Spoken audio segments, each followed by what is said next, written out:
Greetings student, welcome to our YouTube channel Nagin Best Digital Learning.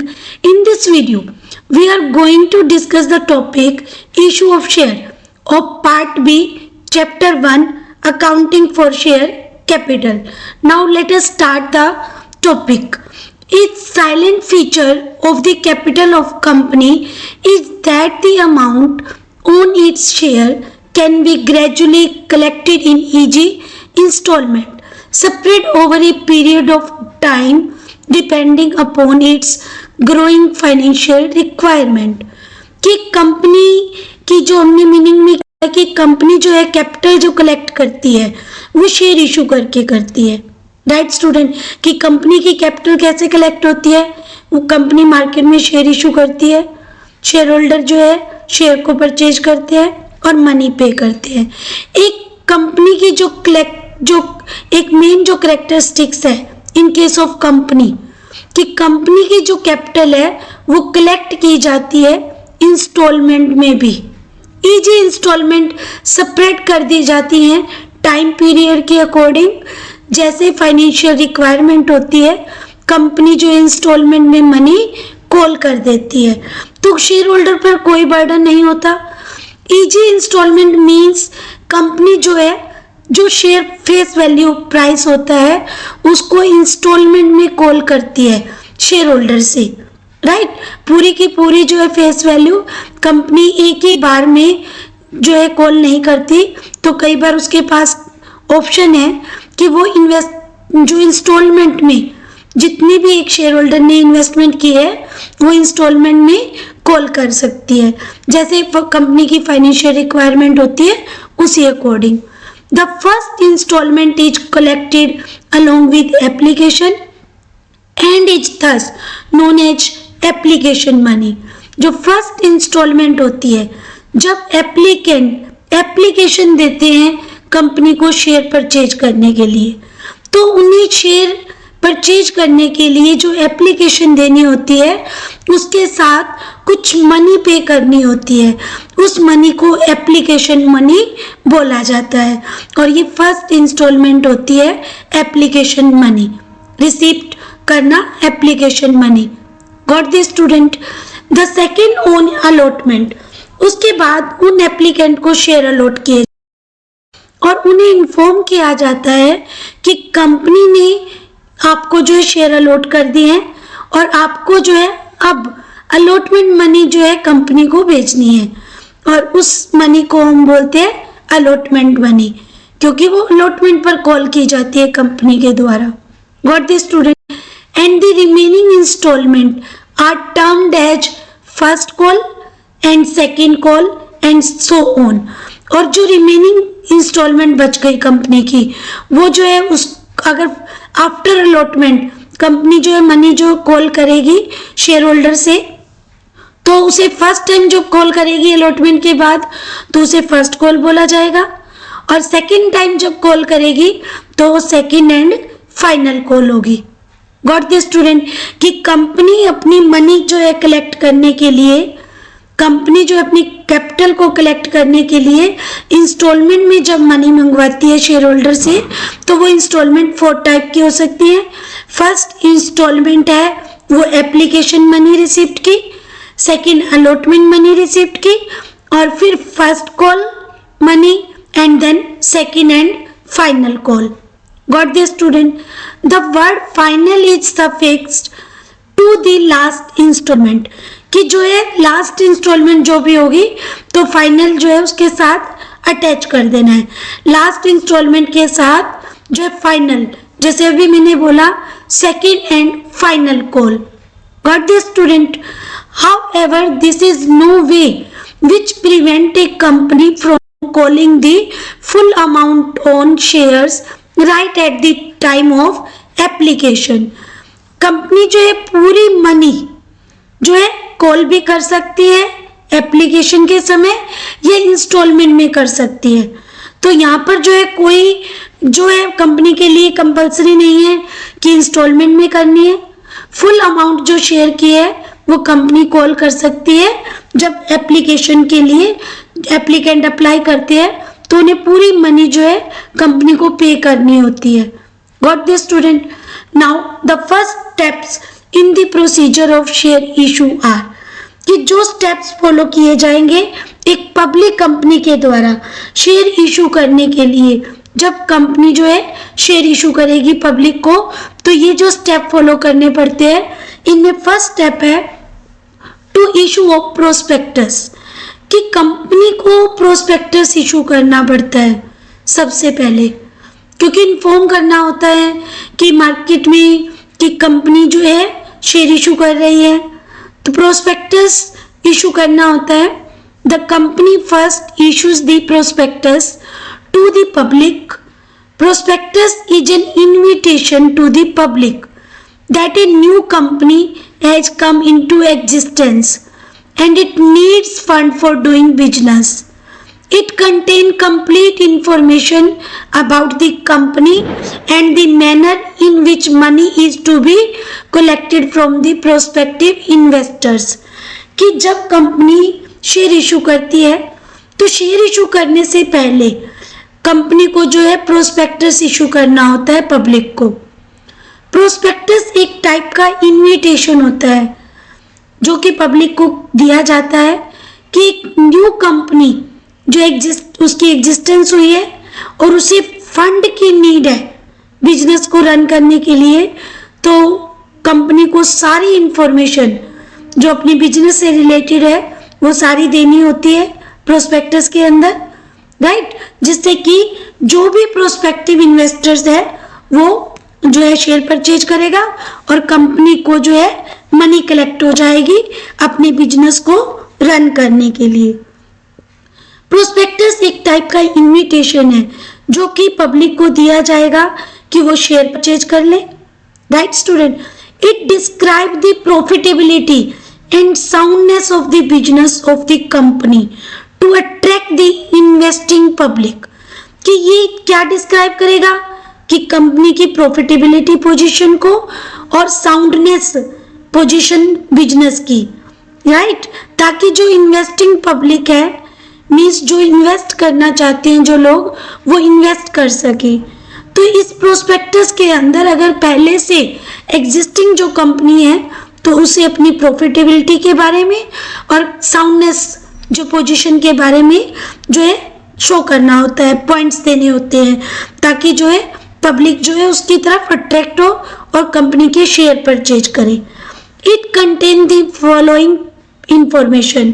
The first one is name and address of the registered office of the company, कि company का registered office और क्या name है company का, सबसे पहले ये देना होगा। Name and address of the directors जो कंपनी को रन कर रहे हैं, कंपनी को मैनेज कर रहे हैं, उनका नेम और एड्रेस प्रोस्पेक्टस में होना चाहिए। ऑब्जेक्ट ऑफ द कंपनी, कि कंपनी एस्टेब्लिश करने का ऑब्जेक्टिव क्या है, रिस्क कितना है शेयर इशू करने के लिए, कंसेंट सेबी से ली है या नहीं ली है, अगर जो शेयर कंपनी की लिस्टेड है स्टॉक एक्सचेंज के अंदर, तो SEBI means security and exchange board of India की परमिशन ली है या नहीं ली है। यहाँ तक कि कंपनी को प्रोस्पेक्टस के अंदर शेयर कैपिटल के बारे में कि authorise capital, issued capital company की सब डिस्क्राइब करनी पड़ती है। Authorise capital means maximum capital of the business. एक कंपनी की मैक्सिमम कैपिटल होती है ऑथोराइज कैपिटल, जो कंपनी अपनी पूरी लाइफ टाइम में जो एक शेयर इशू कर सकती है जितने कैपिटल के, उसको हम बोलते हैं ऑथोराइज कैपिटल। और उस ऑथोराइज में से कितने कंपनी जो इशू कर रही है, क्योंकि वो तो लाइफ टाइम की कैपिटल है जिसको हम ऑथोराइज बोलते हैं, तो उसको वो तो क्या है, वो तो मैक्सिमम कैपिटल है। उस सारी कैपिटल को कंपनी एक ही बार तो नहीं मंगवा लेगी शेयर होल्डर से, तो ऑथोराइज कैपिटल तो मैक्सिमम कैपिटल है। और जितनी कैपिटल कंपनी जो इशू कर रही है जो शेयर होल्डर को मींस एप्लीकेंट को, तो वो इशू कैपिटल होगी। कितने number of share company offer कर रही है पब्लिक को सब्सक्रिप्शन के लिए ताकि वो उसे परचेज करें। टर्म्स ऑफ जो है प्रेजेंट इशू की क्या टर्म्स होंगी, जो शेयर प्रेजेंट इशू किए हुए हैं, date of opening and closing of the issue, कि शेयर इशू करने की डेट मीन्स ओपन करने की डेट जो पब्लिक को सब्सक्रिप्शन के लिए ओपन की गई है, और क्लोजिंग ऑफ द इशू, दोनों डेट भी मेंशन करनी पड़ेंगी। गॉट दिस स्टूडेंट, कि कंपनी क्या है जब इशू करेगी प्रोस्पेक्टस तो उसमें सबसे पहले जो है कंपनी का नेम होना चाहिए, कंपनी का रजिस्टर ऑफिस कहाँ पर है, राइट, जहां से सारी जो कंपनी के सारे डिसीजन लिए जाते हैं। रिस्क कितना है शेयर इशू करने में, डायरेक्टर के नेम और एड्रेस, सेबी से परमिशन ली है तो उसकी कंसेंट, ये सब शो करना होता है। कंपनी की authorise capital, issued capital, public को कितने शेयर ऑफर किए गए हैं, और जो है नंबर ऑफ शेयर और date of opening and closing of the issue, ये सब जो है प्रोस्पेक्टस में कंपनी को देना होता है। Now come to the second point, to receive the applications. When prospectus is issued to the public, prospective investor intended to subscribe the share capital of the company would make an application along with the application money। कि जब company क्या है prospectus issue करेगी, and after reading the prospectus the public applies the share in the company on a prescribed form। जब company के prospectus को public पढ़ेगी तो वो कंपनी के शेयर परचेज करने के लिए, वो अब तक इन्वेस्टर नहीं है, वो इंटेंडेड प्रोस्पेक्टिव इन्वेस्टर्स है जो कंपनी के शेयर परचेज करना चाहते हैं, तो वो एक प्रेस्क्राइब्ड फॉर्म में जो है एप्लीकेशन जो है फिल करेंगे, राइट, प्रोस्पेक्टस को रीड करने के बाद। Each applications must accompany the application money, और हर एप्लीकेशन के साथ जो है एप्लीकेंट्स को एप्लीकेशन मनी देनी होगी, राइट, जो कि प्रोस्पेक्टस के अंदर मेंशन होगी, राइट। और मनी कहाँ डिपॉजिट करवानी होगी, जो भी शेड्यूल बैंक का नेम प्रोस्पेक्टस में स्पेसिफाइड किया गया है उस बैंक के अंदर जो है कंपनी के जो भी एप्लीकेंट्स बनना चाह, जो भी एप्लीकेंट्स हैं, जो भी प्रोस्पेक्टिव जो इन्वेस्टर हैं, वो क्या करेंगे, उस शेड्यूल बैंक के अंदर जो है मनी डिपॉजिट करवाएंगे। The application money which is mentioned in the prospectus, but it should not be less than 25% of the issue price of each share। कि जो एप्लीकेशन मनी होगी वो प्रोस्पेक्टस के अंदर मेंशन होगी, बट ये जो है कम नहीं होनी चाहिए, 25% of the issue price of each share, कि जो भी ईच शेयर का प्राइस है उसके 25% से लेस नहीं होनी चाहिए। The amount of share application money must be deposit by the public in a schedule bank. Got this student, the company has to get minimum subscription within 120 days from the date of issue of the prospectus। If the company fails to receive the same within the said period, the company cannot proceed for the allotment of shares and application money should be returned within 130 days of the date of the issue of prospectus। कि company जब prospectus issue करती है और जो भी applicants होते हैं वो मनी डिपॉजिट करवाती हैं शेड्यूल बैंक में, तो शेड्यूल बैंक जो है, जो अकाउंट होगा शेड्यूल बैंक में, वो लास्ट क्लोजिंग जो डेट होगी आफ्टर जो 5 o'clock के बाद जो मनी चेक की जाएगी कि कंपनी ने मिनिमम सब्सक्रिप्शन अमाउंट जो है प्रोस्पेक्टस इशू के जो 120 डेज कंपनी को हो चुके हैं, तो कंपनी ने मिनिमम सब्सक्रिप्शन की अमाउंट जो रिसीव की है या नहीं की है। अब मिनिमम सब्सक्रिप्शन की अमाउंट कौन सी अमाउंट होती है? Minimum subscription amount means the amount which in the opinion of the director is the minimum to raised by the issue of share so as to provide the following requirement।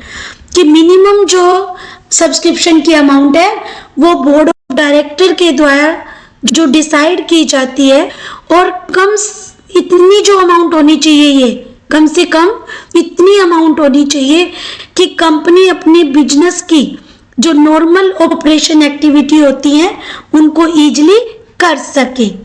Right student, the price of any property purchased or to be purchased which has to be met wholly or partially out of the proceed of the share, कि company को minimum subscription जब decide करना होता है तो इन points को जो है माइंड में रखती हैं और फिर मिनिमम सब्सक्रिप्शन अमाउंट डिसाइड करती हैं।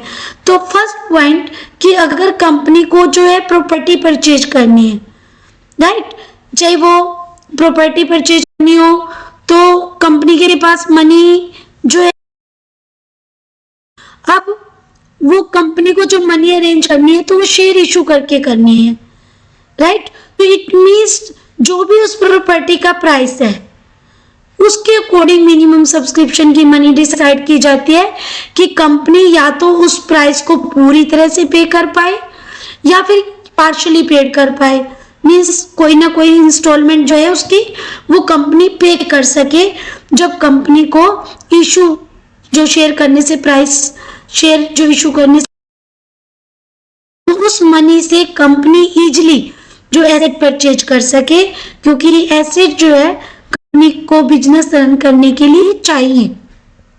And second point is preliminary expenses paid by the company and the any commission payable in connection with the issue of share, कि कंपनी को क्या है बिजनेस स्टार्ट करने से पहले भी बहुत सारे प्रीलिमिनरी एक्सपेंसेस करने पड़ते हैं, या शेयर इशू करने के लिए कंपनी को अंडरराइटर अपॉइंट करने पड़ते हैं। अंडरराइटर कौन होते हैं? अंडरराइटर वो पर्सन होते हैं जो कंपनी के शेयर इशू करने का वर्क अपने ऊपर लेते हैं। कंपनी शेयर इशू करने का सारा राइट किनको दे देती है? अंडरराइटर को, ताकि अगर कंपनी के शेयर अंडरराइटर जो है मार्केट में नहीं इशू कर पाते तो उन्हें खुद परचेज करने पड़ते हैं, और कंपनी जो है इस बर्डन से जो फ्री हो जाती है शेयर इशू करने के, राइट। और बट कंपनी को क्या पे करना पड़ता है? कमीशन पे करना पड़ता है अंडरराइटर को। तो इस कमीशन को पे करने के लिए या प्रीलिमिनरी एक्सपेंसेस को पूरा कवर करने के लिए कंपनी को शेयर इशू करते समय जो मिनिमम सब्सक्रिप्शन की अमाउंट डिसाइड करनी पड़ती है कि मिनिमम सब्सक्रिप्शन में इतनी मनी तो पे करना होता है, या प्रीलिमिनरी एक्सपेंसेस जो पे करने होते हैं कंपनी को, वो उनके लिए कंपनी कम से कम उतनी मनी जो रिसीव करना चाहती है ताकि वो उनको इजीली पे कर सके। Now come to the third, the repayment of any money borrowed by the company for the above two matters, कि इनको मनी पे करनी होती है तो कई बार क्या होता है कि कंपनी को बोरो करनी पड़ती है मनी, राइट, कि इन दोनों को पे करने के लिए कई बार कंपनी जो बोरो करती है तो उस बोरो मनी को पे करने के लिए कंपनी को मनी की नीड होती है, इसलिए कंपनी जो मिनिमम सब्सक्रिप्शन अमाउंट डिसाइड करती है। Now working capital means company को बिजनेस रन करना है, नॉर्मल रूटीन के बहुत सारे एक्सपेंस करनी होती है, तो उस नॉर्मल रूटीन को जो है कंपनी जो है बिजनेस को रन करने के लिए नॉर्मल रूटीन को फॉलोअप करने के लिए, जैसे कि एम्प्लॉयज की सैलरी देनी है, रॉ मटेरियल परचेज करना है, राइट, या अदर एक्सपेंसेस जो कंपनी के हैं जो नॉर्मल रूटीन में करने पड़ते हैं। तो उन सब to the fifth as any other expenditure required for the usual conduct of business operation, कि इनके अलावा कोई और एक्सपेंसेस है जो बिजनेस को जो रन करने के लिए करना पड़ता है तो उसको कवर करने के लिए मिनिमम सब्सक्रिप्शन अमाउंट डिसाइड किया जाता है। It is to be noted that minimum subscription of capital cannot be less than 90% of the issued amount according to Stock Exchange Board of India means SEBI guidelines, कि company जो है ये note करने का बहुत इंपॉर्टेंट जो point note करने का है कि मिनिमम सब्सक्रिप्शन जो अमाउंट होती है वो कैपिटल जो अमाउंट है वो 90% इशू अमाउंट से कम नहीं होनी चाहिए, अकॉर्डिंग टू सेबी गाइडलाइंस के अकॉर्डिंग कि जितनी भी इशू अमाउंट है उसके 90% से कम जो है मिनिमम सब्सक्रिप्शन की अमाउंट नहीं होनी चाहिए। अगर कंपनी जो है मिनिमम सब्सक्रिप्शन की अमाउंट रिसीव नहीं करती तो कंपनी को क्या करनी पड़ती है, वो अमाउंट जितनी भी रिसीव की है कंपनी को वो जो वापस करनी होती है, जो है उनके एप्लीकेंट्स को, जो है कंपनी को जो सारी मनी जितनी भी शेयर होल्डर से आ चुकी है वो सब वापस करनी होती है विद इन टाइम लिमिट के अंदर, right. If the condition is not satisfied, the company shall forthwith refund the entire subscription amount received. If a delay occurs beyond 8 days from the date of closure of subscription list, the company shall be liable to pay the amount with interest at the rate of 15%।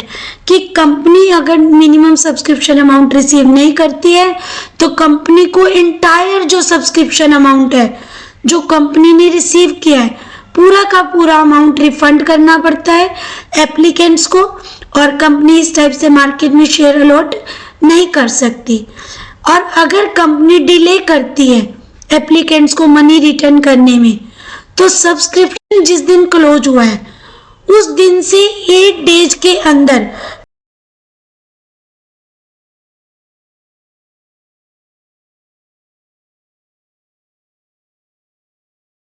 जो है delay कर रही है तो delay period के according company को 15% per annum के according जो इंटरेस्ट पे करना पड़ता है।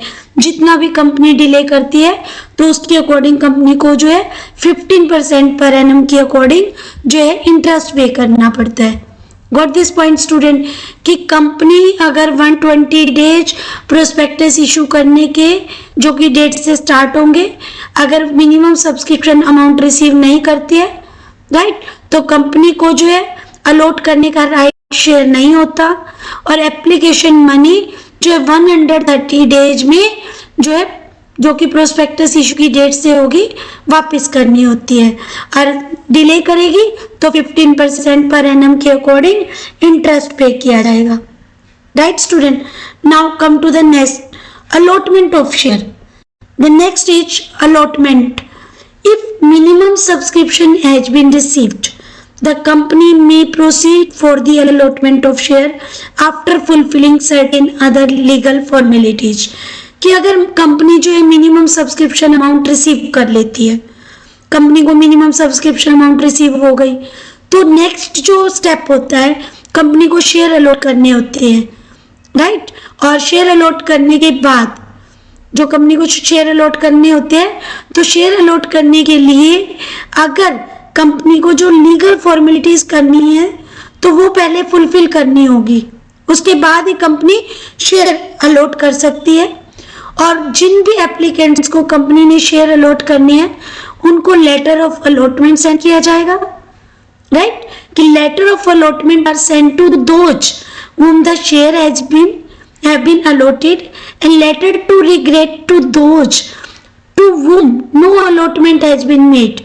जिन एप्लीकेंट्स को शेयर अलॉट करने हैं उन्हें लेटर ऑफ अलॉटमेंट सेंड किया जाएगा कि आपको कंपनी शेयर अलॉट कर रही है, और जिनको नहीं करने हैं तो उन्हें कंपनी जो एक खेद पत्र जिसको लेटर ऑफ रिग्रेट बोलते हैं वो भेजेगी, right.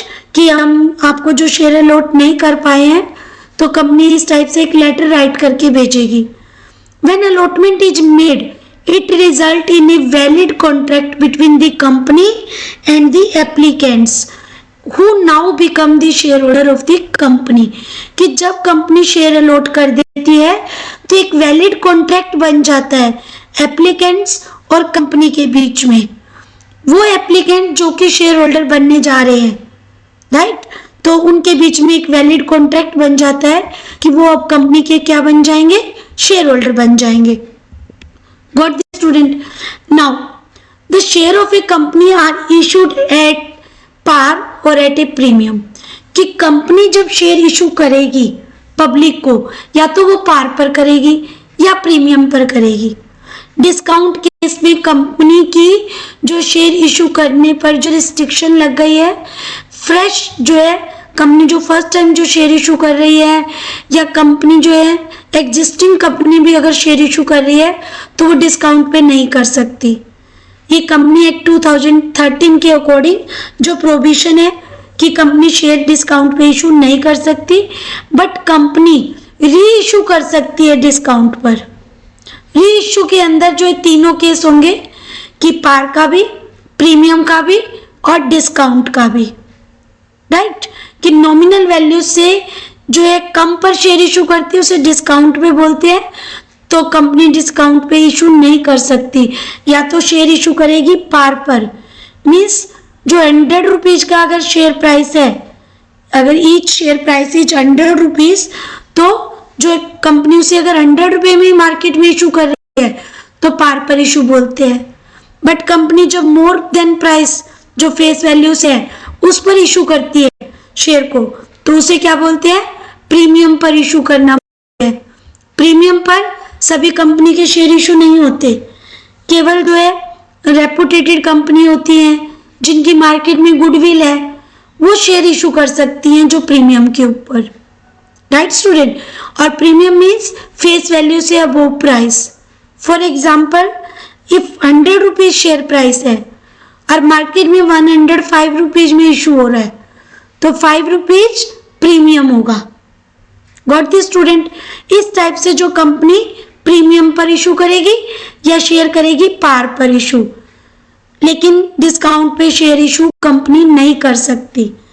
इररिस्पेक्ट of the fact the share are issued at par or at a premium, the share capital of a company as stated earlier may be collected in installment payable at different stages।